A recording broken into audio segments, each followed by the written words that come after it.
ഇന്ന് ഞാൻ വന്നിരിക്കുന്നത് വളരെ ഹെൽത്തിയും ടേസ്റ്റിയും ആയിട്ടുള്ള ഒരു ഡ്രിങ്ക് റെസിപ്പിയുമായാണ്. ചൂടുകാലത്തും അതുപോലെ നോമ്പിൻ്റെ സമയങ്ങളിലും ക്ഷീണവും ദാഹവും എല്ലാം അകറ്റാൻ പറ്റിയ നല്ല ഹെൽത്തി ആയിട്ടുള്ള വളരെ എളുപ്പത്തിൽ തയ്യാറാക്കാൻ പറ്റുന്ന ഒരു ഡ്രിങ്ക് റെസിപ്പിയാണിത്. ഇതിനായി ഒരു ബൗളിനകത്തേക്ക് കുറച്ച് ബദാം കുതിർത്തെടുക്കുന്നുണ്ട്. ഇതിനകത്തേക്ക് ഞാൻ കുറച്ച് ചൂടുവെള്ളം ചേർത്തിട്ടാണ് കുതിർത്തെടുക്കുന്നത്. അങ്ങനെയാവുമ്പോൾ ഏകദേശം ഒരു 10-15 മിനിറ്റ് സമയം ആകുമ്പോഴേക്കും ബദാം ആവശ്യത്തിന് കുതിർന്ന് കിട്ടും.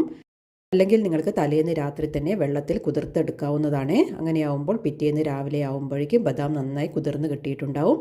അപ്പോൾ ഞാനിത് കവർ ചെയ്ത് ഇവിടെ മാറ്റി വെക്കുന്നുണ്ട്. പിന്നീട് ഒരു ബൗളിനകത്തേക്ക്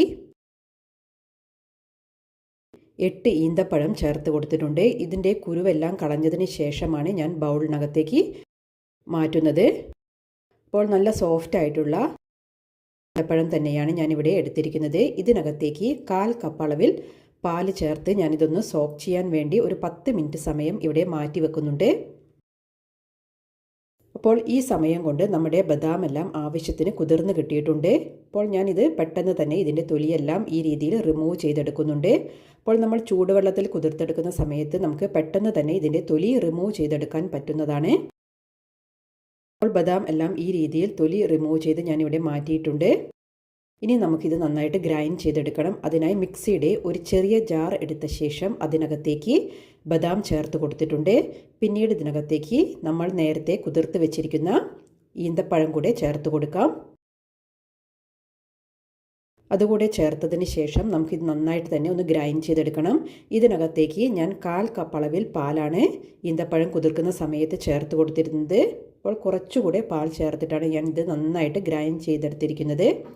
പിന്നീട് ഒരു ബൗളിനകത്തേക്ക് 1 ടേബിൾ സ്പൂൺ അളവിൽ കസ്റ്റാർഡ് പൗഡർ ചേർത്ത് കൊടുക്കുന്നുണ്ട്.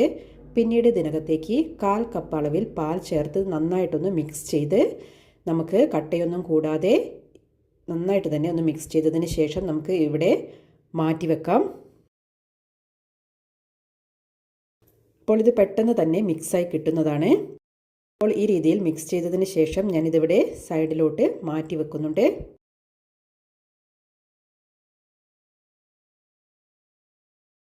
പിന്നീട് ഒരു ബൗളിനകത്തേക്ക് 2 ടേബിൾ സ്പൂൺ അളവിൽ സബ്ജ സീഡ്സ് ആണ് എടുത്തിരിക്കുന്നത്. അതിനകത്തേക്ക് കുറച്ച് വെള്ളം ചേർത്തതിന് ശേഷം ഇത് നന്നായിട്ടൊന്ന് മിക്സ് ചെയ്തതിന് ശേഷം ഞാനിതിവിടെ കുതിരാനായി മാറ്റി വെക്കുന്നുണ്ട്. അപ്പോൾ സബ്ജ സീഡ്സ് അല്ലെങ്കിൽ ബേസിൽ സീഡ്സ് എന്നെല്ലാം പറയും.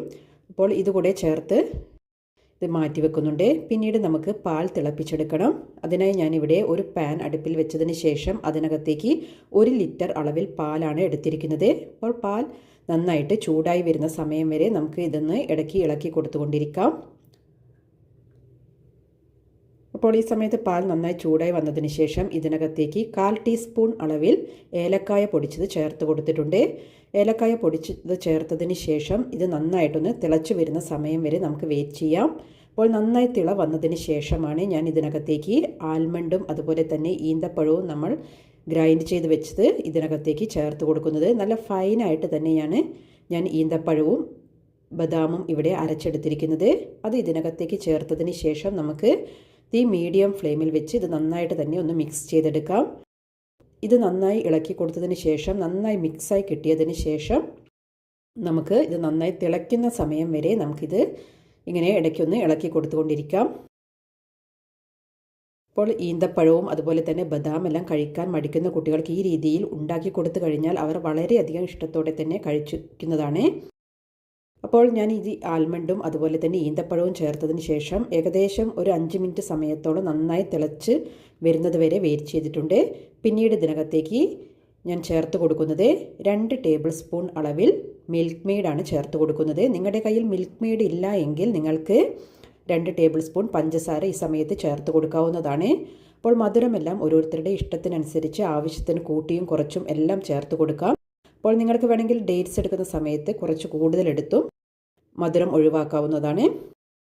പിന്നീട് ഇത് നന്നായിട്ടൊന്ന് തിളച്ച് വന്നതിന് ശേഷം ഇതിനകത്തേക്ക് നമ്മൾ നേരത്തെ എടുത്തു വെച്ചിരുന്ന കസ്റ്റാർഡ് മിക്സ് നന്നായിട്ട് ഒന്നുകൂടെ ഒന്ന് മിക്സ് ചെയ്തതിന് ശേഷം വേണം ഇതിനകത്തേക്ക് ചേർത്ത് കൊടുക്കാൻ. കാരണം നമ്മൾ നേരത്തെ തന്നെ കലക്കി വെച്ചതുകൊണ്ട് അതിൻ്റെ പൊടിയെല്ലാം അടിയിൽ ഊറി വന്നിട്ടുണ്ടാവും. അത് ഒഴിവാക്കാനായി നന്നായി മിക്സ് ചെയ്തതിന് ശേഷം തീ മീഡിയം ടു ലോ ഫ്ലെയിമിൽ വെച്ച് ഇത് നന്നായിട്ട് തന്നെ ഇതിനകത്തേക്ക് ചേർത്ത് യോജിപ്പിച്ചെടുത്തിട്ടുണ്ട്. അപ്പോൾ ഒന്നുകൂടെ നന്നായിട്ടൊന്ന് തിളച്ച് വന്നതിന് ശേഷം ഞാൻ ഇവിടെ ഫ്ലെയിം ഓഫ് ചെയ്തിട്ടുണ്ട്. അതിനുശേഷം ഞാൻ ഇതിവിടെ ഒരു ബൗളിനകത്തേക്ക് ചേർത്ത് കൊടുക്കുന്നുണ്ട്. ഇനി ഇത് നന്നായിട്ടൊന്ന് ചൂടെല്ലാം ആറി വരുന്ന സമയം വരെ നമുക്കിതൊന്ന് ഇളക്കി കൊടുത്തുകൊണ്ടിരിക്കാം.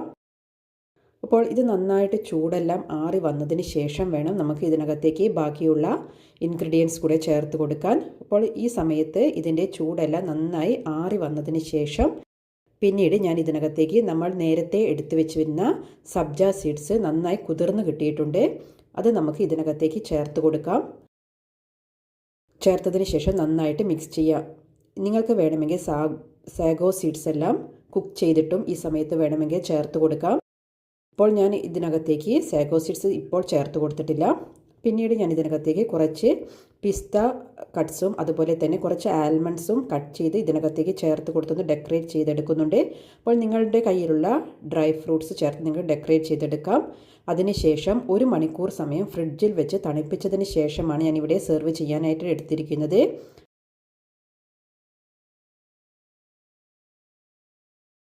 അപ്പോൾ നന്നായി തണുത്ത ഈ ഡ്രിങ്ക് നിങ്ങൾക്ക് ചൂടുകാലത്തും അതുപോലെ തന്നെ നോമ്പിൻ്റെ സമയത്തും എല്ലാം നല്ല എനർജി നൽകുന്നതാണ്. അപ്പോൾ ഈ രീതിയിൽ കുട്ടികൾക്കൊക്കെ തയ്യാറാക്കി കൊടുത്തു കഴിഞ്ഞാൽ അവർക്ക് ഭയങ്കര ഇഷ്ടമാവും. അപ്പോൾ നിങ്ങൾ ആദ്യമായിട്ടാണ് ഈ ചാനലിലെ വീഡിയോ കാണുന്നത് എങ്കിൽ സബ്സ്ക്രൈബ് ചെയ്ത് സപ്പോർട്ട് ചെയ്യുക.